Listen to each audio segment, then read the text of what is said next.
Let's make some delicious smoked shrimp. These were super easy to make. All right, first the shrimp. They've already been deveined and cleaned. I'll just leave the tail just for presentation purposes. So I'm gonna be using garlic paste. That's gonna be my binder for the seasoning. After that, we're gonna season it up. You're gonna find all this in the comment section, but it's pretty much paprika, onion powder, garlic powder, parsley. So mix it all in, and some New Mexico chili powder.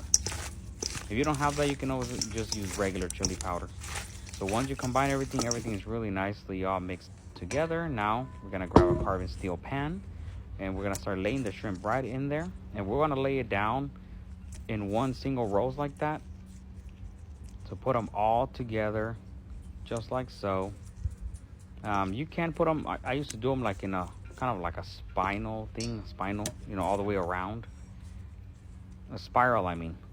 But not anymore. I just do them like this, single layer, because when the butter melts in, then they're all gonna get it. It's not gonna be just the bottom, not the top shrimp. So this is my second time making these. These were like so delicious. So just like that, just keep on going all the way. If you have a bigger, pan, you could do them. You could even do it on a stainless steel pan if you like. You don't have to use this one. But this one, a carbon steel, is pretty much a cast iron in a stainless steel. To what I understand, they're combined or fused or something.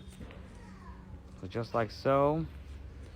From here, we're gonna grab around, I want to say, a stick and a half of butter, and then we're just gonna lay that all on the very top of these shrimp. And we're gonna be smoking these over cherry wood or cherry pellets. I'm gonna be using the Next Grill Oak Fir pellet smoker for this. So just put your butter right all over the top. You're not gonna cover these, and these smoke pretty quickly. You wanna smoke these at 250 degrees for about 30 minutes. I pulled them off when the internal temperature reached 140. And the way I can tell is with the instant reef thermometer. And these were jumbo shrimp. So just let them smoke 15 minutes. This is how this is looking like. Right around the 30-minute mark, they're pretty much done. Pull them off. We're just gonna garnish with a little parsley and hit them with some lemon juice. So these came out absolutely fantastic. Go ahead and give them a go.